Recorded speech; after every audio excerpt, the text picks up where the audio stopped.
Next, I want to introduce you to Ryan Bratvold, who is the Business Development Manager at BrownWinick Law Firm. And so he's going to be sharing a bit about his story now and is also going to serve on our panel.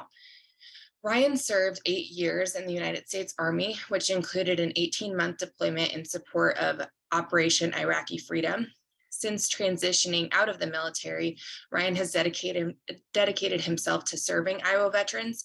While at Iowa State, he helped form and lead the Student Veterans of America organization. And most recently, he's started working to support veteran entrepreneurs to start and grow their businesses, along with developing the veteran community in Central Iowa. Ryan? All right. Good morning, everybody. Thank you, Emily, and thank you to the Business Record for continuing to drive forward these important conversations in our community and offering me the opportunity to share a little bit about my experience as a veteran. I distinctly remember the day that I took the military's aptitude test called the ASVAB. I was a sophomore in high school. I was 16, and it was required for the school that I was at. And as I sat taking that test, I remember thinking to myself, this is a waste of my time. I'm never going to join the military. The day I took that test was September 11th, 2001. So fast forward a couple of months, and I was raising my right hand and enlisting in the Army. And I quickly found myself in basic and advanced training. And a few short months after that, at the age of 19, I was preparing to deploy to Iraq for a year. I wish I could tell you that I was from a really patriotic household or that the events of September 11th were the sole reason for me to join. In reality, I was a kid with a tumultuous home life, average grades, and below average athletic abilities. And so I didn't really have a strong direction for where my life was heading at that time. People join the military for a number of reasons. Veterans exit the military with a vast array of experiences. But at the core, those service members develop a skill set and intangibles that make them incredible contributors, whether it's still in uniform or wherever they transition to afterwards. Through my service, I was thrown into what I consider one of the greatest melting pots imaginable, working with people from all walks of life. Our toughness and our grit was tested on a daily basis through our training so that when we were thrust into dangerous situations with high stakes, we could navigate those successfully.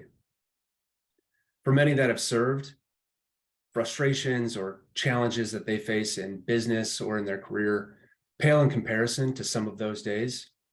And now we see a new generation of leaders that have been forged by the rigors and difficulties faced and overcome while they were in service. And now that they continue to serve their country in new roles in their governments and in their communities and the places that they work. The military has given me incredible life experience that I couldn't attain anywhere else, and instilled in me qualities like leadership and teamwork, discipline and pride. And those qualities still benefit me to this day. And while what I've accomplished in my life as a veteran isn't defined simply by being a veteran, it is an important part of my story. Since transitioning from the military, I've been really fortunate to find employers that have seen military service as a real advantage.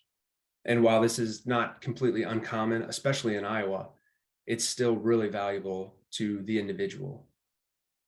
And being given the opportunity to immediately contribute and be a part of something that's been bigger than myself, that's meant a lot to me and allowed me to really thrive in my professional career.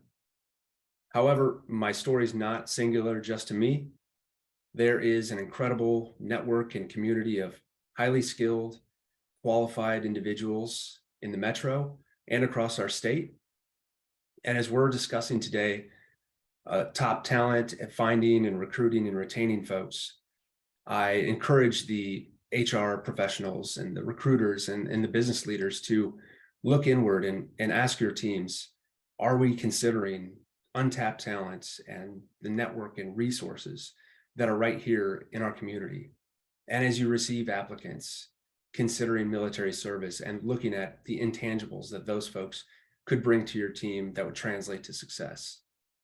There's some really great people and agencies, some of which are represented on our panel today, that can help you with that journey. I challenge you to reach out to those folks, have a conversation, collaborate, and find ways to work together and explain your needs. I think you'd be really, really pleased with the results you might find. I thank you all so much for the opportunity to share this morning. Thank you very much, Ryan, for your service and also for sharing your experiences this morning. And we're looking forward to hearing.